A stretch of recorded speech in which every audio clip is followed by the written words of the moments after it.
So before we get started in part 3, this past week was the Republican debates. The campaign for president is now upon us. Many friends will start debating with each other, and if you don't feel like yelling at your friends, just throw up the hashtag Tupac for POTUS 2016 and let that be that. The debates were held on Fox News Channel, and there was a trailer for Straight Outta Compton that aired during the presentation as an advertisement. In fact, Fox News has been throwing the meme for straight out of this, straight out of that all week and all last week. The last place you would have thought you would have seen a Straight Outta Compton advertisement was on Fox News. So Fox News is repping Straight Outta Compton hard. I don't know if it's from their appreciation of Eazy-E's donation back in the 90s. They're sure going hard for Straight Outta Compton. And Marco Rubio is also going hard for Straight Outta Compton. I think he put off campaigning for a day to go see the movie. And I don't know if you know, Marco Rubio goes hard for Tupac. I've seen at least 3 or 4 times on TV and at least 4 or 5 times in articles that Marco Rubio goes out of his way to rep the West Coast, the West Side, and Tupac. The question is, why am I not a Biggie person? Yeah. Well, they weren't initially rivals. You know, that developed later on, and wasn't my fight, you know. So I don't know. I think the Tupac's lyrics were probably more insightful, in my opinion, with all apologies to the Biggie fans, and I kind of grew up in that era. In fact, right around the time that he had kind of gone to the West Coast. He's from the East Coast, but right around the time he had gone out to California and joined Death Row, and they were doing, it was like the peak of Death Row music. Is kind of when I was in college and then law school. So I don't know. His music was. I just thought it was better. I bet you don't know there's actually a Tupac song that mentions Bob Dole. Mr. Bob Dole, it's too old to understand the way the game's so. You're lame, so I gotta hit you with the hot tracks. I did not know that. Yeah. And Bill Clinton. And you never thought Bob Dole had anything to do with hip hop, but he did. Who do you like now? I like, who do you listen to? Well, I don't know. Listen to, yes, not with my kids there, but Pitbull, who's someone that lives in Miami, is great. Yeah. But I'm really still, there's a Sirius XM's channel called Backspin. Yeah. Runs all the stuff from the 90s. Yeah. I don't know, maybe I'm getting old. I still I love that you listen to Backspin. especially the stuff that came out of the West Coast and California in the 90s when Dre, and then, Tupac went West Coast and abandoned the East Coast and all. That was a good time. I like it. You're fun. A Biggie fan then, obviously. No, Biggie's East Coast. That wasn't the... Yeah. That's what I mean, but you're Yours is East Coast, though. No, but I'm a West Coast fan. Oh, you're more Tupac. I didn't think they should have shot each other and had a dispute that way, but I was a West Coast fan, so Tupac went over to West Coast and we went to Death Row Records, and they produced one of the greatest rap albums ever, which was the one that Dre put out where it had California and all these other songs. As far as him being the new Tupac, No, there's only one Tupac. does he, what does Tupac have what a lot of the artists don't have these days? It's a different time. Tupac lived in a different time. He talked about a different... these guys have some message in what they're saying, but I think they're largely entertainers. I think Tupac was more someone that was trying to inform us about what was going on, and he did it through entertainment. So just a different time. They're all good, though. So I'm a Florida boy. I got a rep for Marco, and Marco's rep of Tupac. Keep in mind, Marco's a U.S. senator. So for a U.S. senator to be talking about Tupac in present day is gigantic. It's fulfilling what Tretch said, keep his name on the streets. So Marco, if anything, Marco's bringing his name to Wall Street. And I've seen all the responses of the hate on Marco for repping for the West Coast and for Tupac, but you know what? It's not often you get any U.S. senator talking about Tupac in present day. And these could be politics, but by Marco putting Tupac's name into discussions across conservative households and events nationwide, by showing that a Republican U.S. senator appreciated Tupac, by Marco saying Tupac is good, that provided an endorsement to people who normally would not know. And now they might actually pick up a documentary like Tupac Resurrection or something else and learn something, maybe even the White Book. In fact, I almost wonder if Marco read the White Book, not that this information was exclusive to the White Book, but for the chapters 1987 to 1989. Check this out. No, but that was a time where, in some ways rappers are like reporters, especially in that era in the 90s. People kind of picked up on it the wrong way. They thought that these were folks that were condoning a certain lifestyle. Maybe there was some of that in there. but mostly they were reporters. And in particular at that time from the West Coast, it was a lot of reporting about what life was like in South Central, in the LA area, and they were reporting, you know, what life was like in that. And that's really what you found in hip-hop back in that. It's kind of changed today. It's not really that, but back then it was a lot of that. I just been wanting to do a part on Marco Rubio with Tupac even before I started making these videos. If you look up Marco Rubio's Guide to Hip-Hop, he lists Tupac, the Don, or actually Makavelli, the Don Illuminati 7-Day Theory as his favorite album. I think as his second favorite album, and I think he lists Straight Outta Compton as his first, and then Eminem, Lose Yourself as his third favorite. But the rest of the debates were dominated by all eyes on Don Illuminati Trump. But Marco is the only Tupac fan I know of. It's campaign season. You look at the candidates from both parties and you're like, all right, who likes Tupac the most? And I'd have to say Marco Rubio, hands down. But anyway, enough of all that. Let's get into part 3 of 1989. We're going off the deep end in this episode. This episode probably didn't even need to get made, but here it is.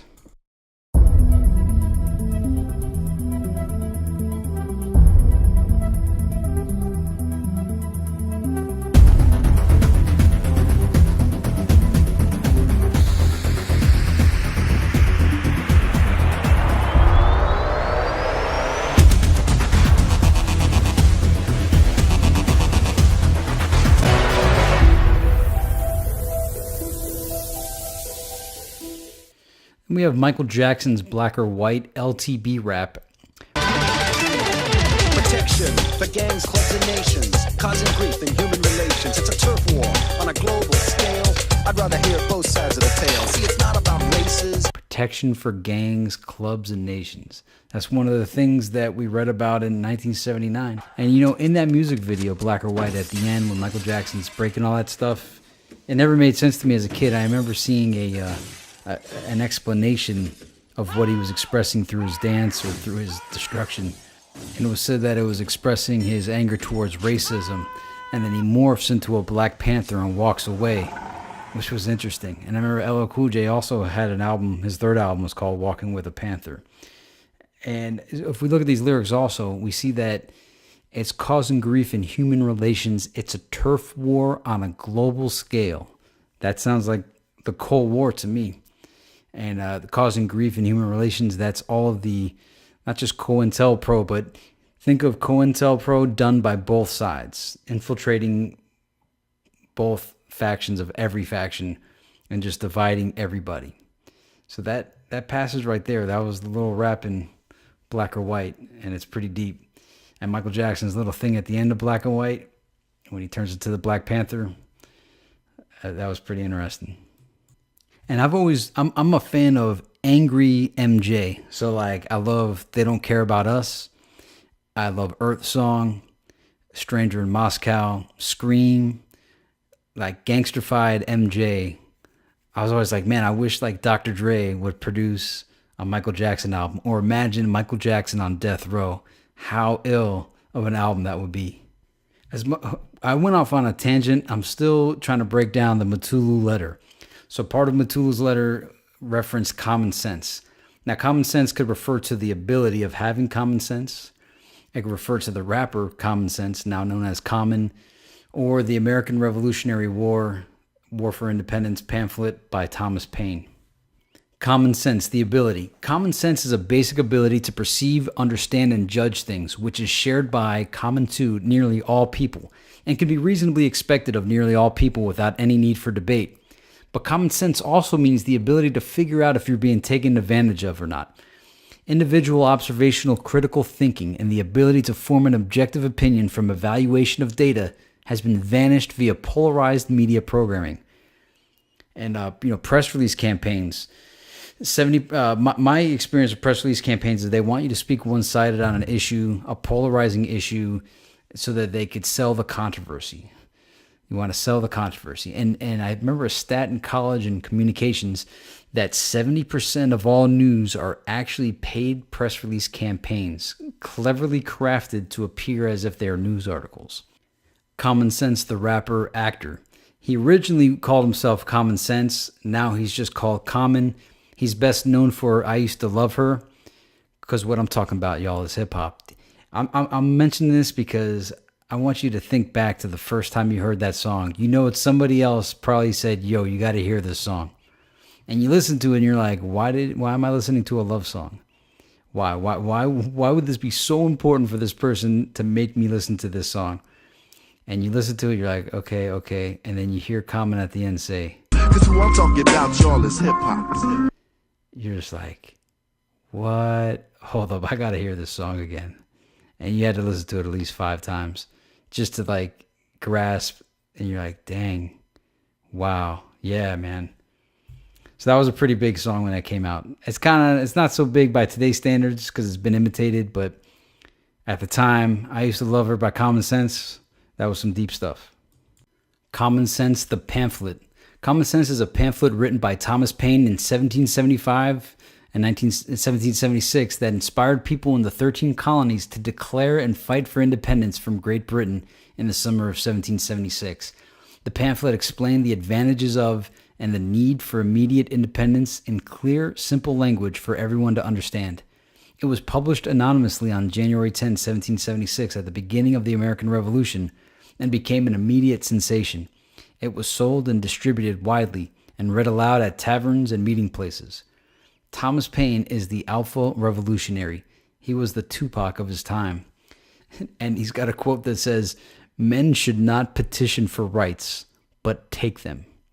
And I think the Black Panthers kind of fashioned themselves after the Founding Fathers in a way of kind of saying like, you know, your history celebrates the Founding Fathers, but they were revolutionaries. They were saying what was wrong with things and trying to break free.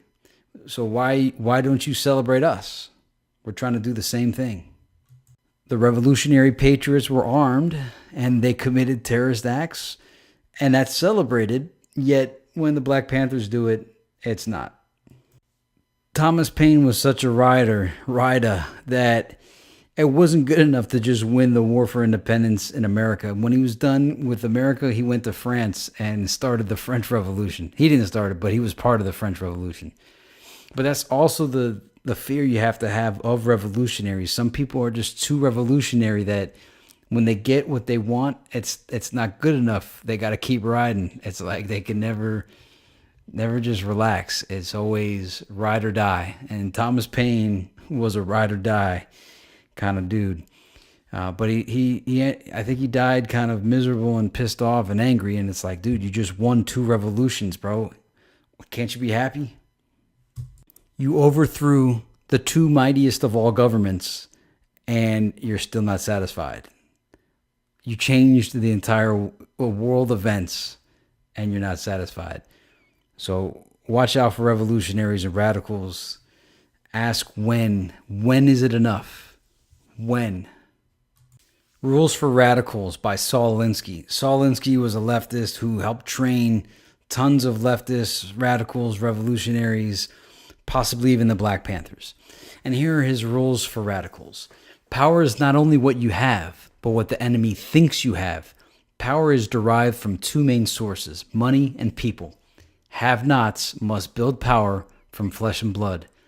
Never go outside the expertise of your people. It results in confusion, fear, and retreat. Feeling secure adds to the backbone of anyone. Whenever possible, go outside the expertise of your enemy. Look for ways to increase insecurity, anxiety, and uncertainty. Make the enemy live up to its own book of rules. If the rule is that every letter gets a reply, send 30,000 letters. You could kill them with this because no one can possibly obey all of their own rules. Overload the system. Ridicule is man's most potent weapon. There is no defense. It's irrational. It's infuriating. It also works as a key pressure point to force the enemy into concessions. A good tactic is one your people enjoy. They'll keep doing it without urging and come back to do more. They're doing their thing and will even suggest better ones. A tactic that drags on too long becomes a drag. Don't become old news. Keep the pressure on. Never let up. Keep trying new things to keep the opposition off balance. As the opposition masters one approach, hit them from the flank with something new. The threat is usually more terrifying than the thing itself. Imagination and ego can dream up many more consequences than any activist.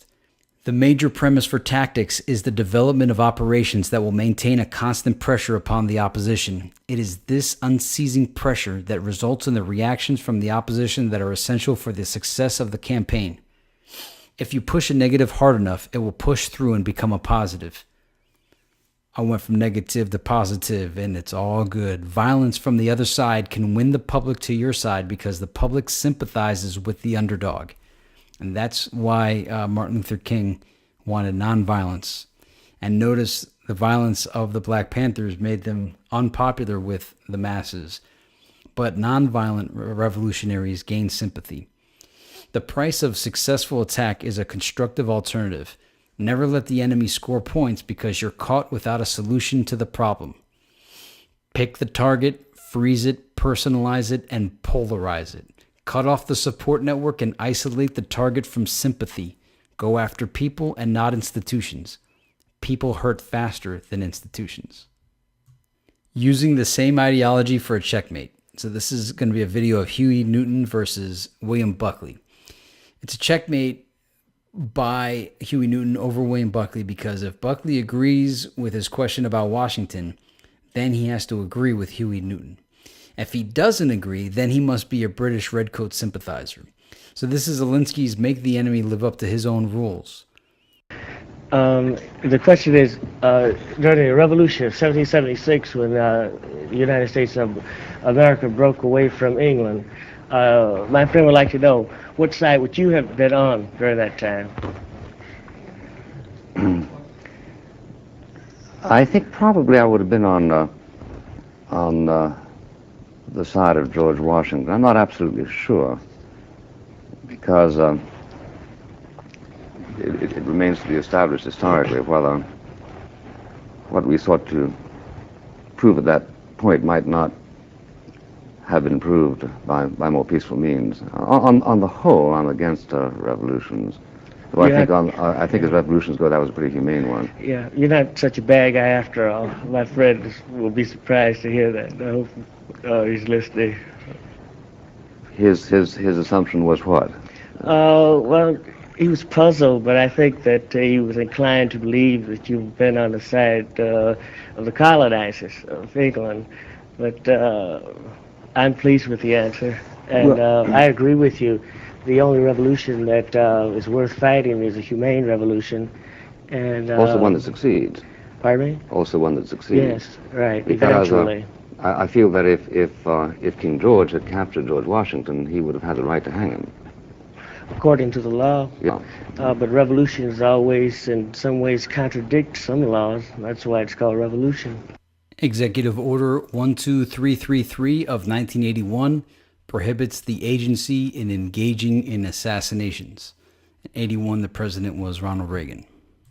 Marxist-Leninist stance.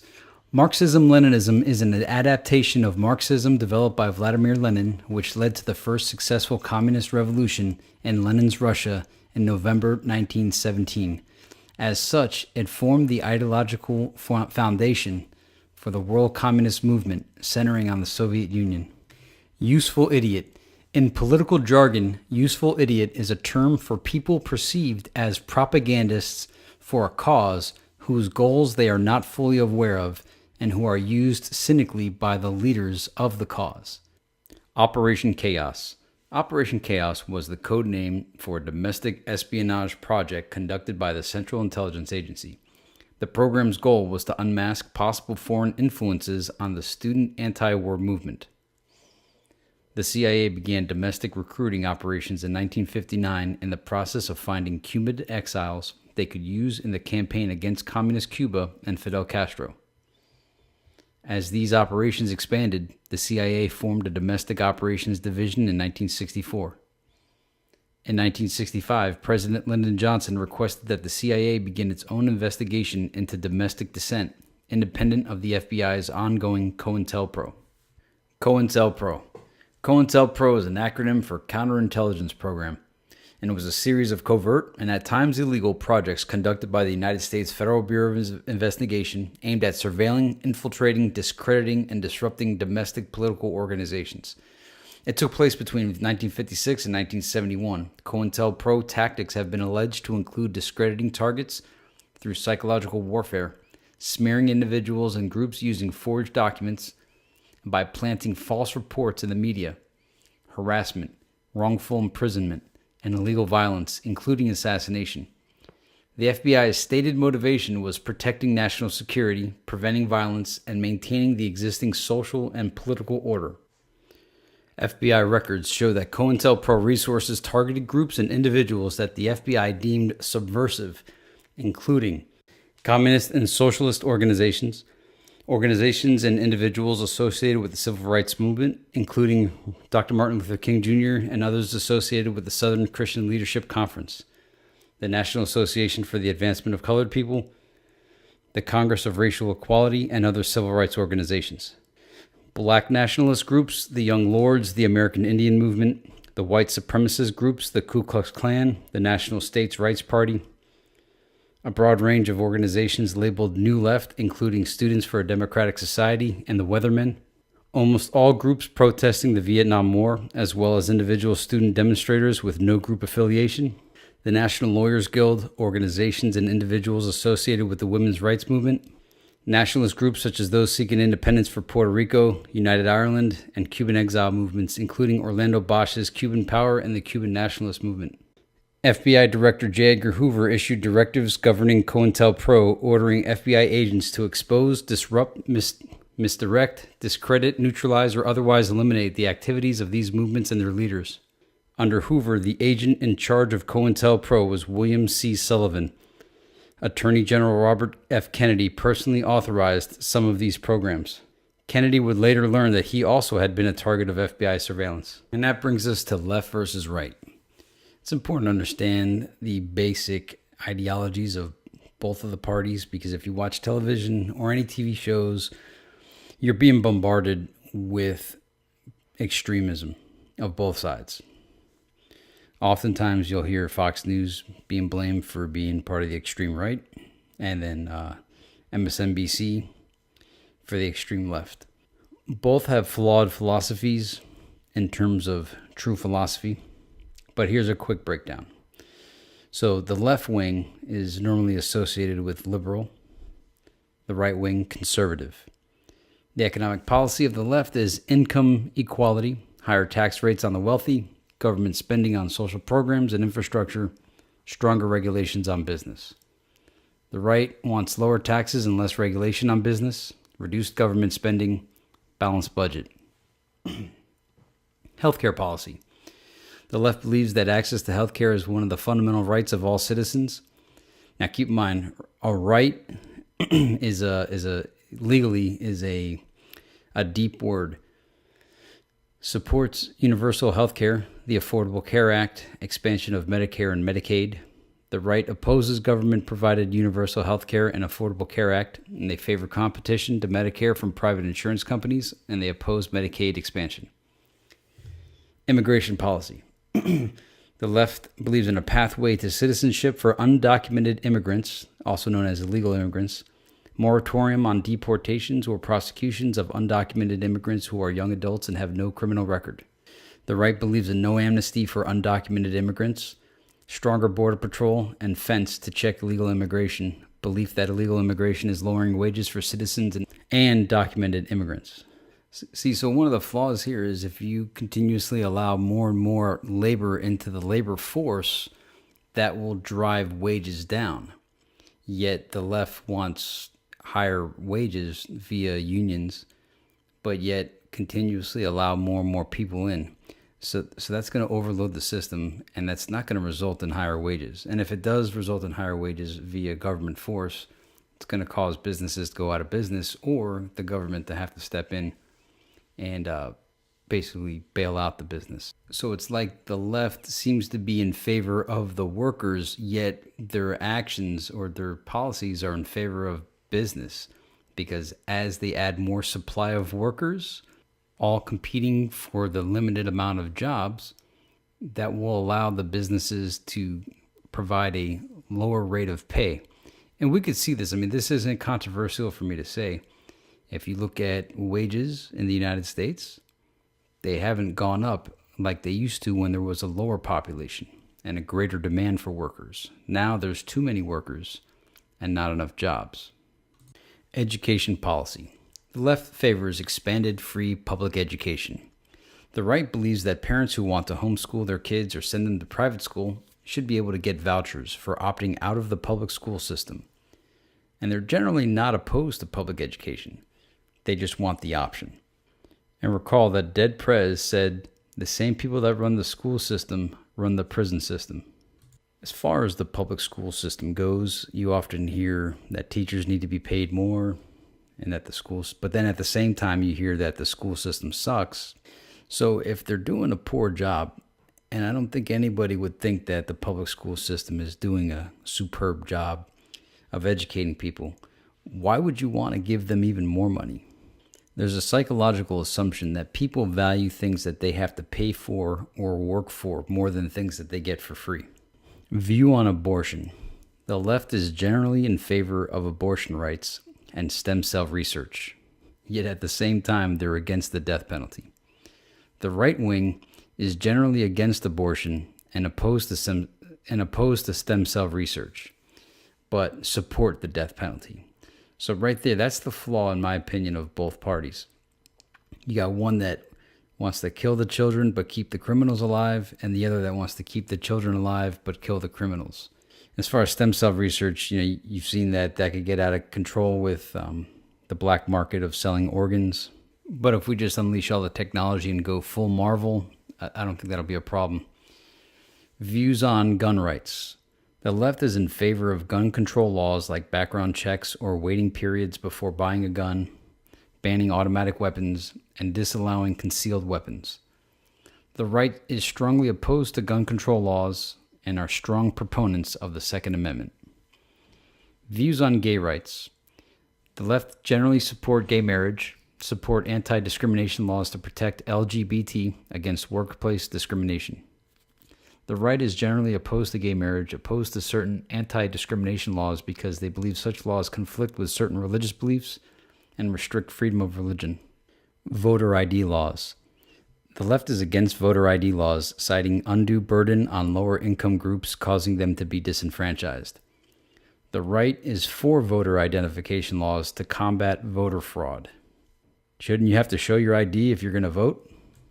Percentage of U.S. population self-identifying, 23% identify with the left, 38% identify with the right.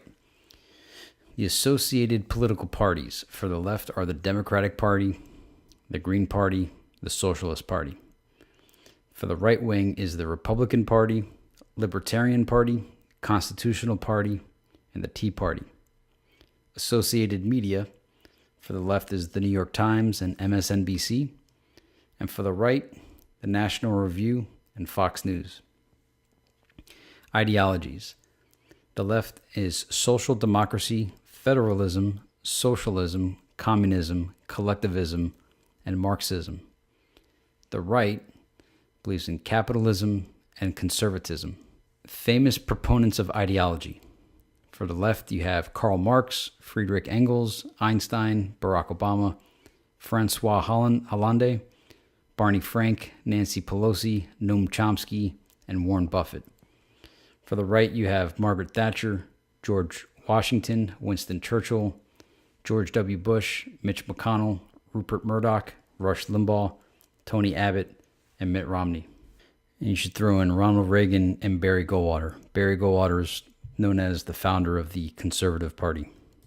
So here's identifying leftists and right-wingers with vocab adjectives. So for leftists, we have liberal, progressive, socialist, revolutionary, left-winger, on the left, radical, communist, egalitarian, Marxist, Maoist, comrade, social justice, Occupy Wall Street. For the right wing, you got conservative, fuddy-duddy, diehard, bourgeois, redneck, fascist, the Tea Party. This next part, I'm not going to go into depth with this, but the battles of the Cold War. And the Cold War, I guess, is from 1945 to 1991.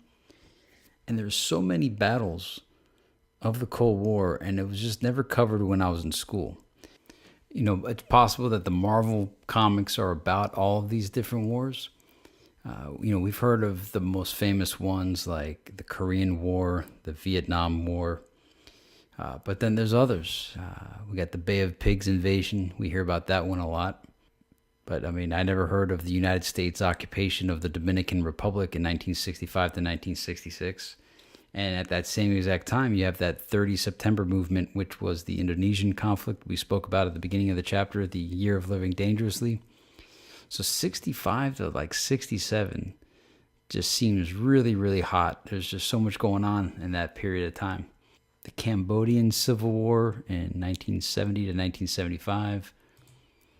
We've got the Ethiopian Civil War, Cambodian Vietnamese War, Lebanese Civil War. That might be when Red Man dropping bombs like Lebanon.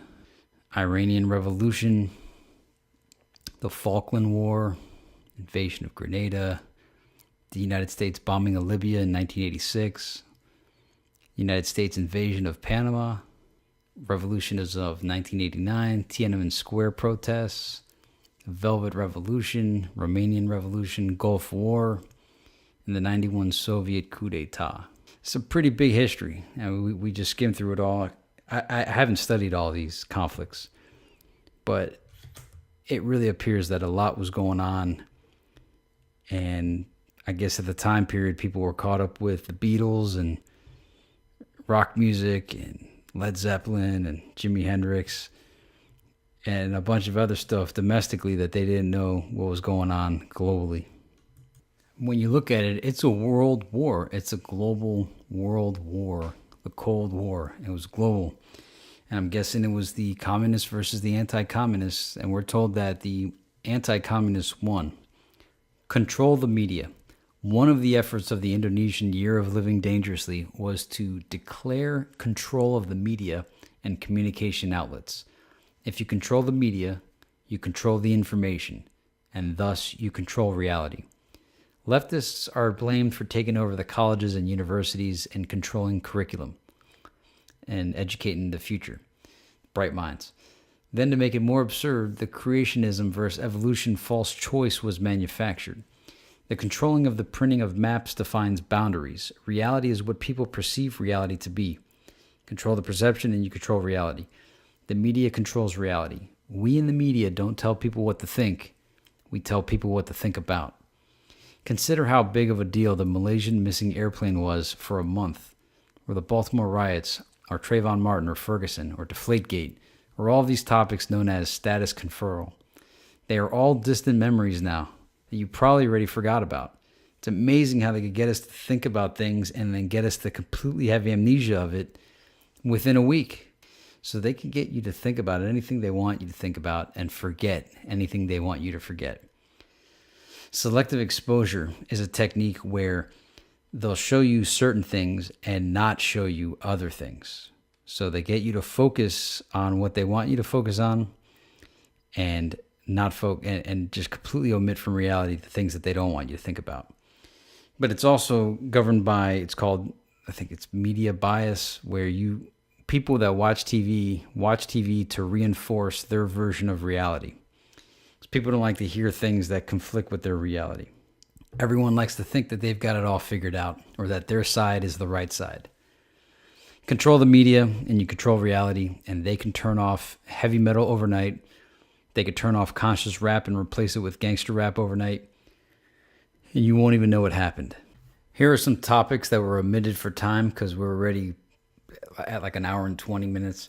So the Weather Underground, Students for a Democratic Society, Operation Gladio, Civil Disobedience, F.A. Hayek, Ludwig von Mises, Che Guevara, Fidel Castro, Vladimir Lenin, Joseph Stalin, Leon Trotsky, Karl Marx, Friedrich Engels. Those are topics you could look up if you want to take it further. Here's a disclosure of my ideology. I am a futurist and conspiracy theorist. My observation on economics via critical thinking and research is that things are kept artificially scarce in order to control people. I also believe they actively conspire to prevent people from having free time. The Theory and Practice of Oligarchical Collectivism by Emmanuel Goldstein in the book 1984 by George Orwell, in my opinion, is the blueprint to the enslavement of all people and how they do it, and how they can perpetuate it and keep it going. There's more to life than communism, socialism, and capitalism. I'm more for Jeremy Rifkin's near zero marginal cost society. I'm for a non-leftist version of the Zeitgeist movement where they're against artificial scarcity. I believe in future technology like 3D printing could give everybody in the world everything they ever wanted. And what I mean by artificially scarce is that everybody could have everything. And the technologies and your life could extend much longer than 86 years.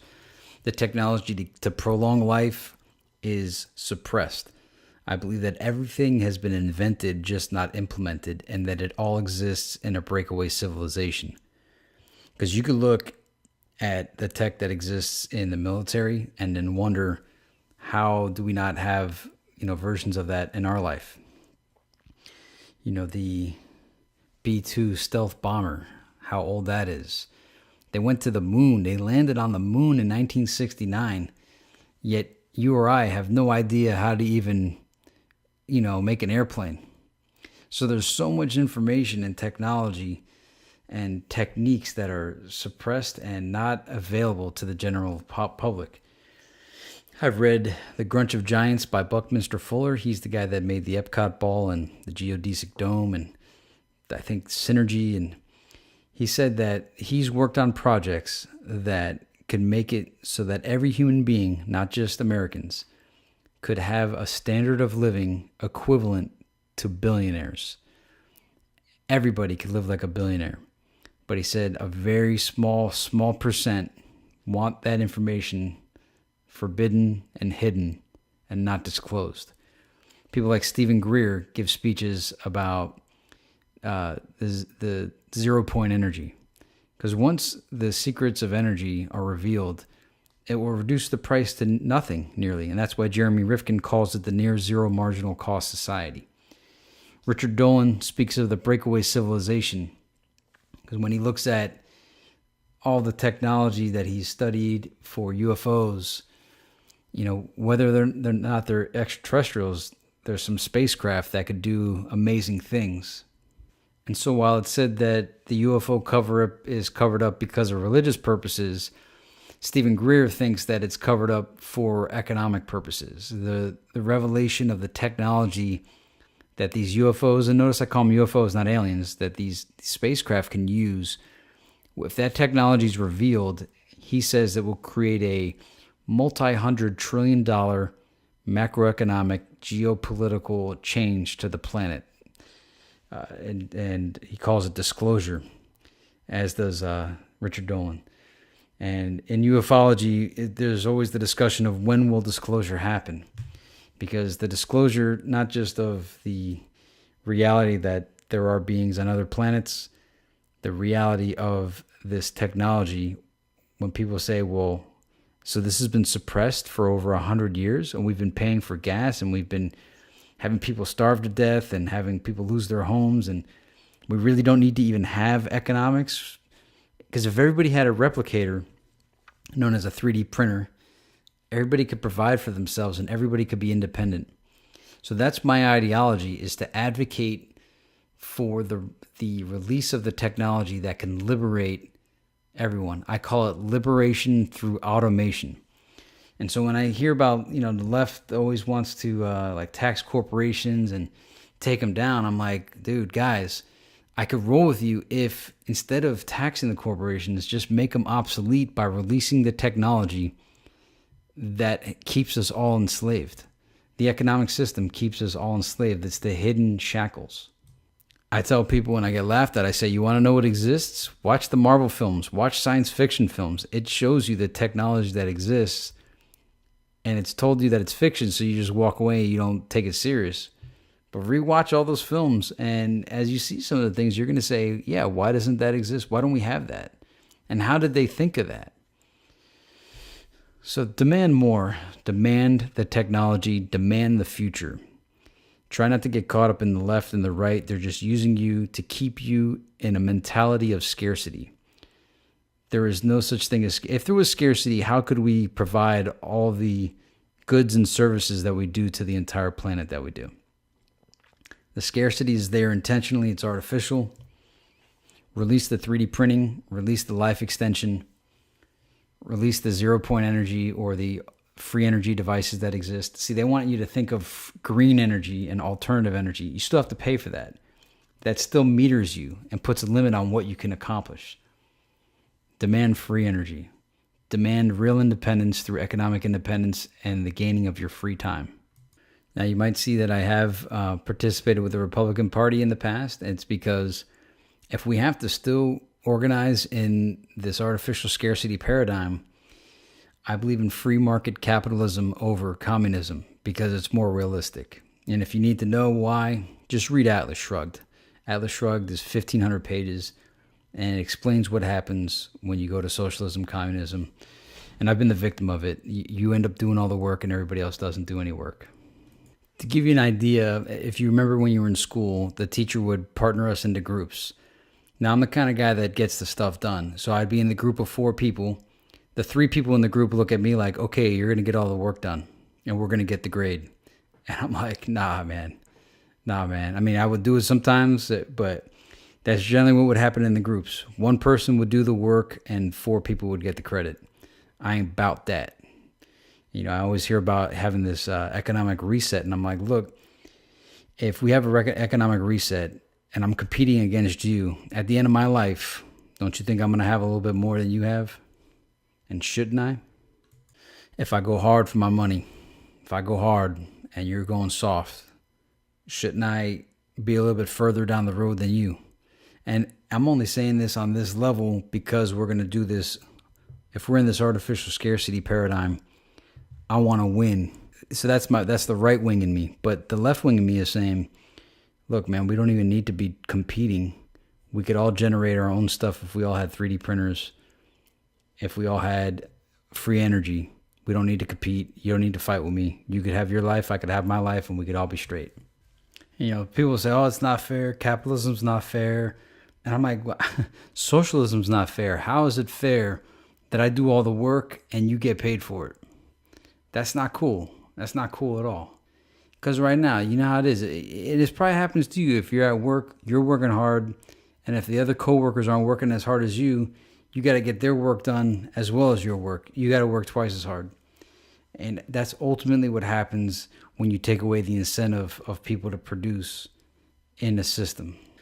And since I know that that is the outcome when you take away the incentive, I'm trying to create a world where people don't even have to produce, where everything is produced by the robots, by the technology, by the machines, by the androids. And so we come to the radical technical evolution.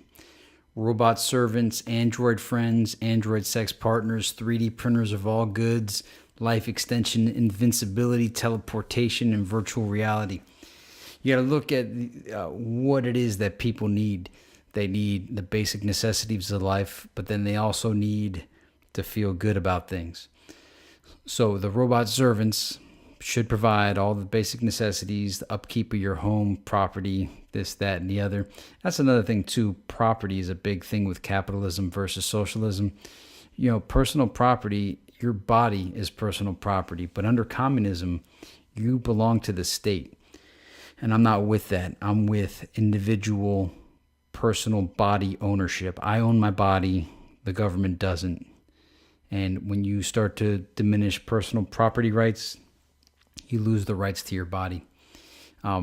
People have a need for friends. And the way I see most relationships in our current society, a lot of it's based on economics, social status, and whatnot. Your friends really aren't really your friends. So you might as well have android friends. You know, the argument will be like, no, I want to have real flesh and blood friends. But the reality is they're probably not really your friend. They're probably your friend because they want something from you. And besides just your friendship. And if that's the case, how real of a friend are your human friends? You might as well have specially designed android friends. There are 2 things that are scarce that I don't have the answer for. The first one is land. Who gets the beachfront property or the mountain view property? Land is actually scarce on Earth. There is a finite amount of land on planet Earth. So I do acknowledge that.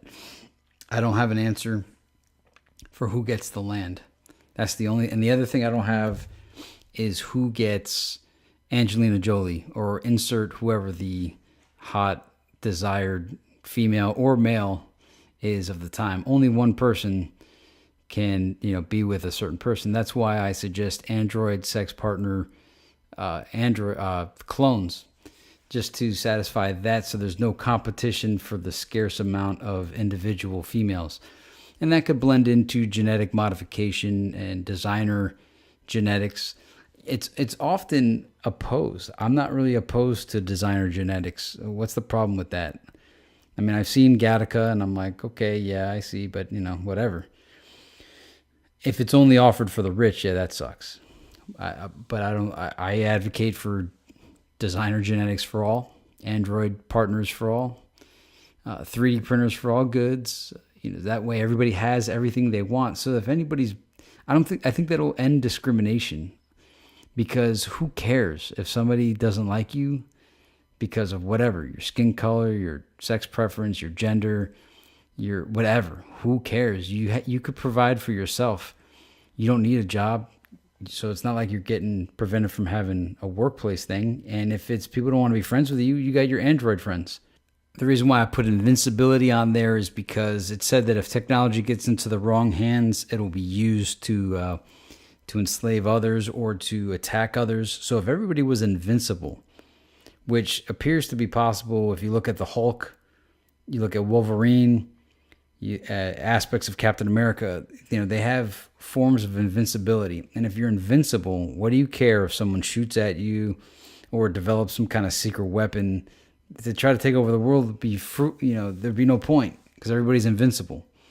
And so then people would still want to hurt others, so they could. If you're invincible, the punishment would be to trap you somewhere for eternity. And that's why individual teleportation would be needed, so that the point of imprisoning somebody and trapping somebody, you could just teleport out of it. Does all this even relate to Tupac? Yeah, because Tupac spoke of Thug's Mansion, a place where we could kick it. And that's what I'm trying to design here on Earth.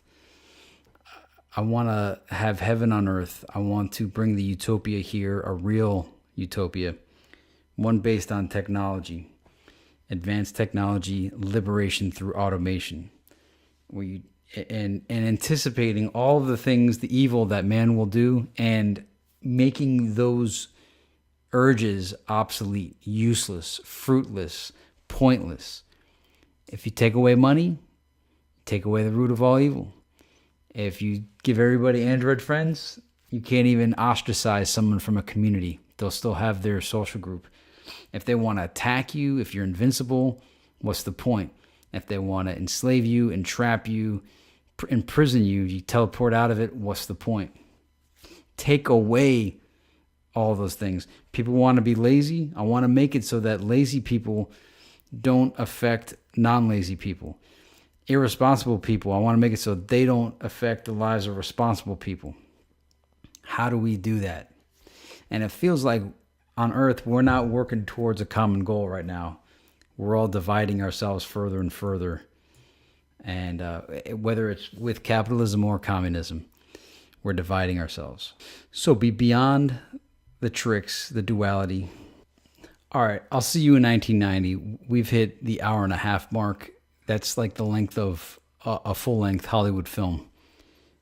And I did pledge to try to keep these videos short, and it just didn't happen this time. And consider that the part 2 of the chapter was 10 pages, and we turned it into an hour and 30. Granted, some of it was my own ideology thrown there at the end, but the bulk was that's just the power of this book. There's so much information condensed into 10 pages, 20 pages. And when you start doing the research, it leads you on these odysseys, discoveries, things you never knew before. If you made it this far in the video, mad props, dude. Mad props. I hope you gained a lot of insight from it. I hope your perspective might have been broadened. Again, sorry if you feel like you just lost an hour and a half of your life. I don't think you did. I put a lot into this video. It took about 2 weeks to make. So I'm going to try to get back to keeping shorter videos. Because of the deletion of certain accounts from Facebook, I'll need excerpts for the future chapters. So if anybody has those excerpts, please hook me up so that I can put them in the future videos. Again, thanks for watching, and I'll see you in 1990.